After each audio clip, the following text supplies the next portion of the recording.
Parmi les grandes thèses consacrées à la Provence médiévale, celle de Florian Mazel comptera au nombre des plus éclairantes. Procédons, comme à l'accoutumée, par un sondage pour jeter un éclairage sur un phénomène particulier. L'apparition des chapelles à l'intérieur de l'enceinte des castrats, cela est vrai pour la Provence et le Languedoc, s'accélère à la fin du XIIe siècle. Cela crée aussi une disjonction du lieu de culte qui, jusque-là, était réservé à l'église paroissiale. On notera avec l'auteur que la réorganisation de l'habitat relative à l'enchâtellinisation, ou incastellamento, pour reprendre le vocable utilisé par Pierre Toubert, qui en systématisa le principe pour le Latium, ce mouvement donc de redistribution de l'habitat au profit de sites défendus par un château au détriment des villages de fond de vallée avait déjà eu pour effet de restructurer le réseau paroissial.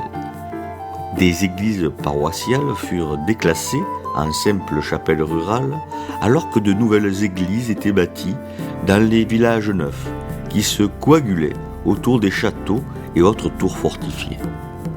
Ces églises nouvelles, dont l'espace était fortement hiérarchisé, selon son rang, l'on était assis ou debout, plus ou moins près du célébrant, accueillaient l'ensemble de la communauté, le seigneur y compris. Or, l'apparition de chapelles privatives dans les castrats va casser cet unanisme religieux, même si le seigneur continuera d'assister les manants lors de grandes fêtes liturgiques. Cette privatisation du culte, il faut la rapprocher des conséquences de la réforme grégorienne, dont un des effets consista à rapprocher l'aristocratie des clercs en multipliant le nombre de ces derniers auprès des premiers. Une nouvelle religiosité s'était en effet diffusée au sein de l'aristocratie. Celle-ci est liée à la peur de l'au-delà que ne fera que renforcer les terreurs inspirées par le purgatoire inventé à la fin du XIIe siècle dans les milieux cléricaux parisiens. Cette peur eut pour effet un accroissement de la religiosité et des pratiques rituelles, une plus grande attention aux pauvres aussi. L'autel portatif, dont l'usage se généralise au sein de l'aristocratie, manifeste ce désir d'une plus grande proximité avec, sinon Dieu, du moins avec les éléments susceptibles d'exprimer et de ressentir sa foi. Tout cela au XIIIe siècle.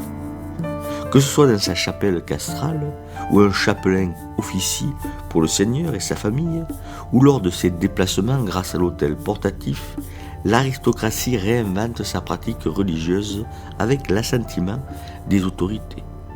Puisque le pape Jean XXII, pape de 1316 à 1334 en Avignon, consent d'offrir ce privilège à Guillaume de Baux et sa femme Aliénor.